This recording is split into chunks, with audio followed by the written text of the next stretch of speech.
Welcome to Radically Loved Radio. I am your host, Rosie Acosta, yoga teacher and teacher trainer, mindfulness coach, speaker, and creative writer. I am also the founder of radicallylove.com, a website where you can go for more information about yoga, mindfulness, meditation, and lifestyle advice.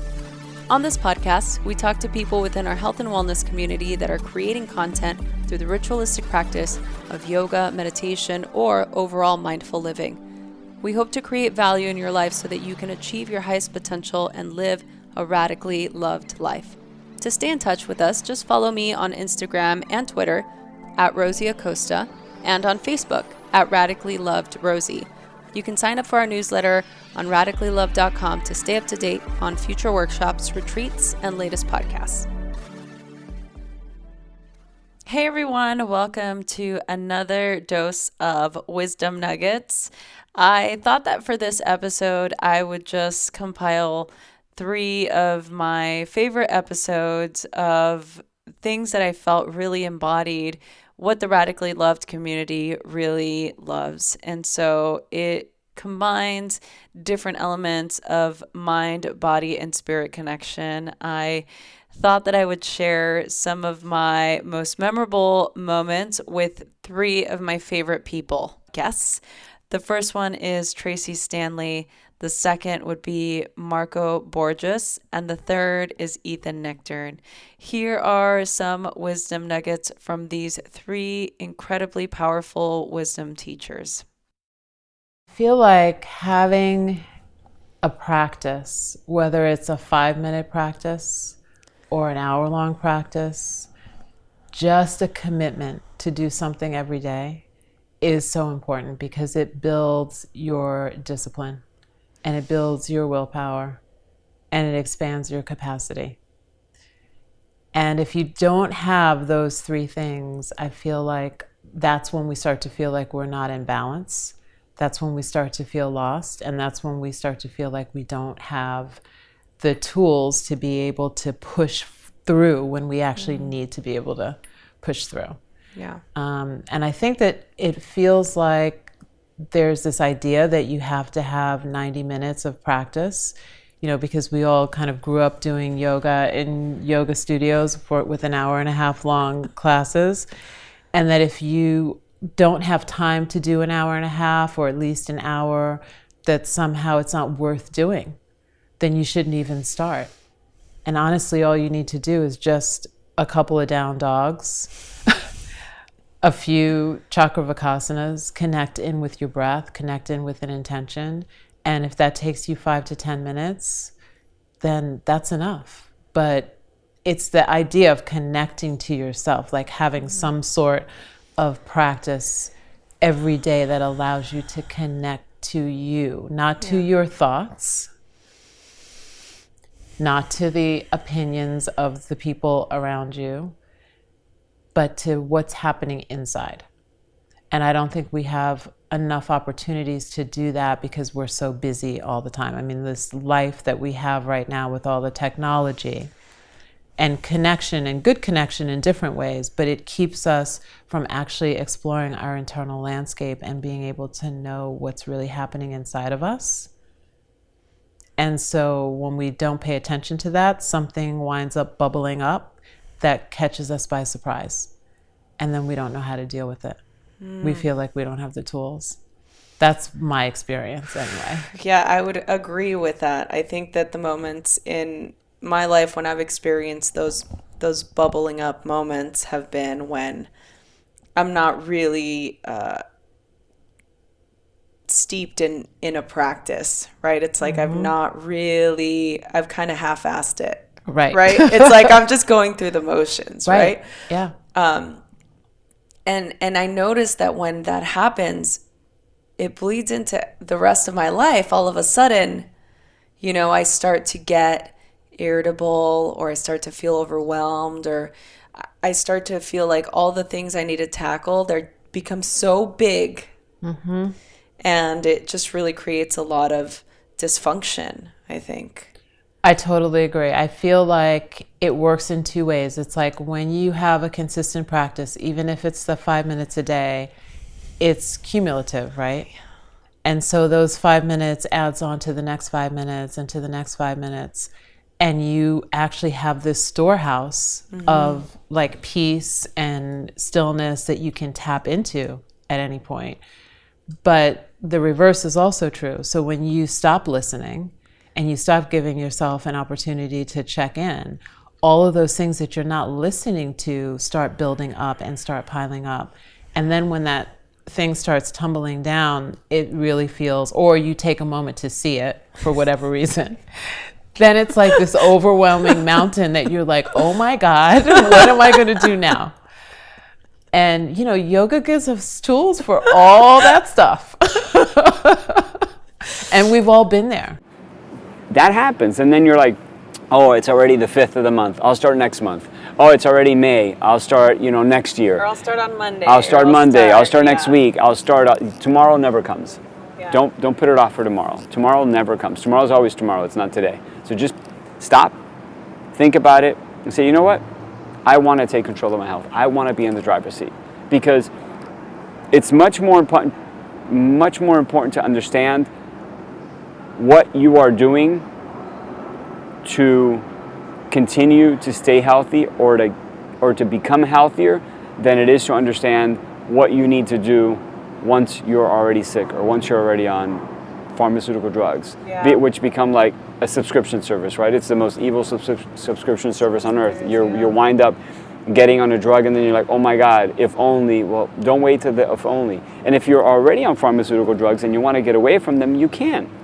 You just can't look for the solution at your doctor's office one day a year. It's just not going to happen. It's not. You have to be in control. You have to be proactively involved in your health by eating better foods, by getting more exercise, by moving more. You don't even have to go to a formal gym. You could do it at home. You could walk around the neighborhood. You could take your kids on a bike ride. You could go walking with your family after dinner. What better time to unplug from social media and from all this digital craze that's around us 24/7 and just go for a walk with your family and just, I want to hear about your day. How was your day? How was school? How are you doing? How's everything? We don't take enough time to do that, and I think that when we find the time, when we make the time to do these things, we will not only benefit as a family, but we benefit as individuals. Yeah, so. And we benefit by helping the ecosystem. Without a doubt. Without a doubt. I mean, the more we move towards a plant-based diet, the more we reduce greenhouse emissions, the more we, the more compassionate we are to the animals, the healthier we are, the happier we are. And I believe that health is happiness. And if we're healthy, we're happy. And if we're happy, we tend to treat people a little bit kinder, have a little more empathy, or a little more loving to each other. And if there's one thing we need in this world today, is a little more love. You're so right. 100%. I agree. So what do you think about, I mean, I don't know that I want to go down this rabbit hole, but, a lot of the way that we're conditioned, especially, I grew up here in LA, a lot of the options at school were not healthy. And we grew up with having vending machines at school and like having Pizza Hut options and Taco Bell options. And so, we're kind of primed with having these easy, accessible, processed, cheap foods. How do you think that there's a way that we can begin to change the system for the next generation of kids? Like, how do we do that? Is that like just a big undertaking to try and go in and try and educate the next generation of kids growing up? It is. It's not an easy task. I'm not going to sit here and lie to you, because you and I both know that it's a massive undertaking, right? It's a massive undertaking, but it starts one school at a time. We can bring more of that wonder into our life, where we can learn from stories like a rom-com, Mm-hmm. Mm-hmm. Well, I think that's the other thing is like, I always get very, very confused when people say Buddhism says this, or yoga says this, or this tradition says that, because one, within any tradition, there's many different perspectives, but also if you look at any spiritual teaching, it arises in the context of a particular cultural moment, and a particular personal moment, So the cultural stories and the personal stories and having that context always is going to influence our interpretation of any so-called spiritual teaching.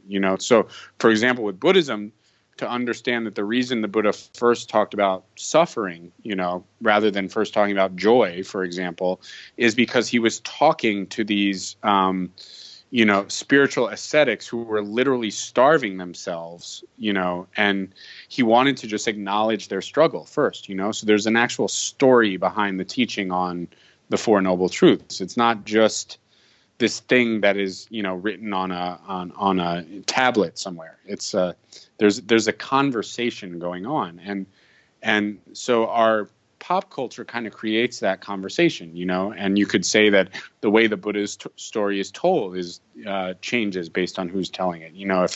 If Thich Nhat Hanh tells the story, it's actually much more a story of spiritual activism than if someone else tells the story, right? Sure. And so, then this moment of so for example, here's another, I found this really interesting, that there's a best-selling book this year, which is a really good book, written by Robert Wright, who's a evolutionary biologist and also a spiritual thinker, called Why Buddhism is True, and it's a scientific book about Buddhism, but he talks about the movie The Matrix for the first 10 pages, because he has to locate our experience within some kind of cultural narrative in order for it to make any sense at all, and we're always doing that. So the fairy tale, the fantasy story, and the rom-com, and a deconstructed fairy tale, because we don't really believe in fairy tales anymore, which is one that's kind of where The Princess Bride picks up, is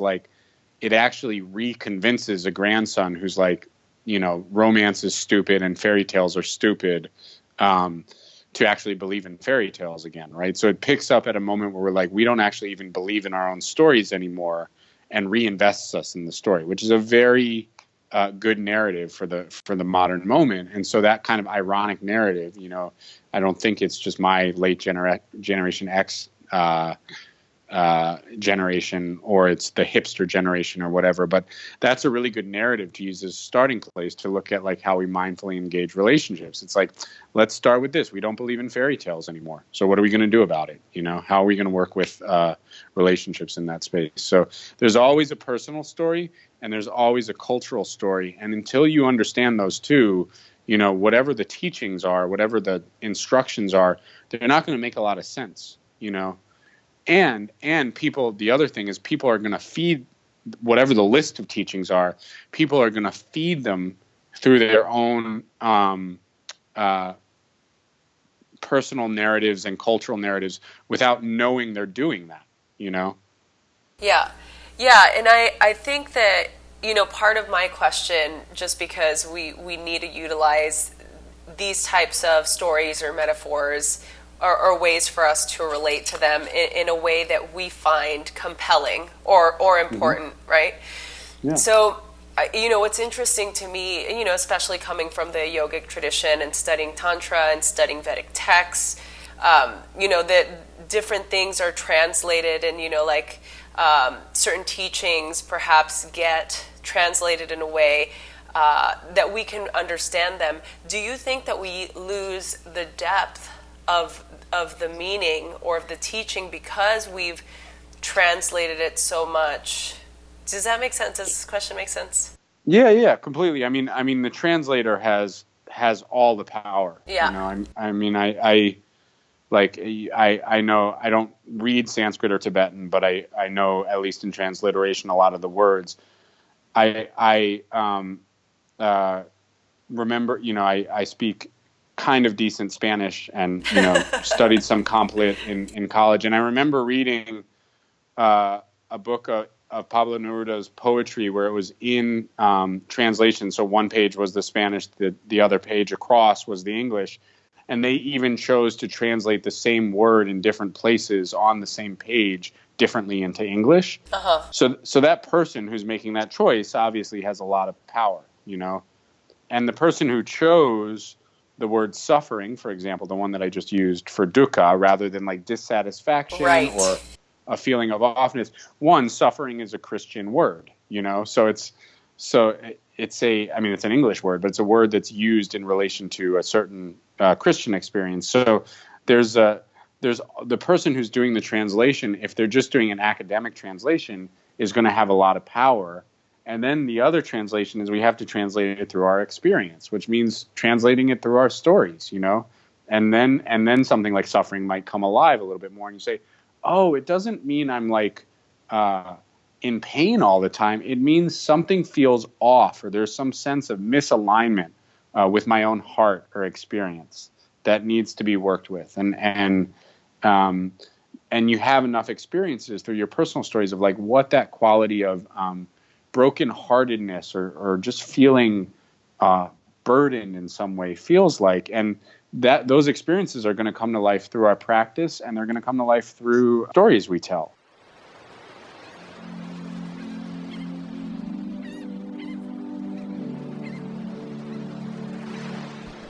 Is there something missing in your life? Is there something that you want to do in the world to create an impact but feel that it's overwhelming?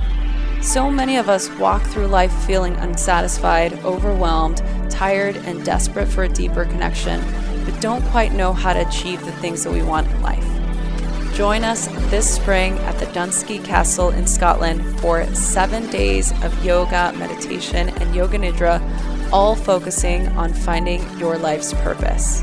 During our time together, we will learn how and when to take action, how to lead from our heart and not our head, how to break up with our inner critic for good, and to dive deep into learning about desire and discipline and how this creates a purposeful life. For more information, go to radicallyloved.com, or you can message us at info@radicallyloved.com, subject Scotland. We'll see you soon. Hey listeners, we need your support. Help us by subscribing and rating to this podcast. Send us a snapshot of your review or comment, and we will send you a very special Radically Loved gift. Send your comment to info@radicallyloved.com. You can also click on the show notes here on this podcast for more information. If you want to be part of our community, please click the link to our private Facebook group on the show notes of this particular podcast so you can be the first to hear of upcoming trainings, retreats, and special Radically Loved events. Thanks so much for listening.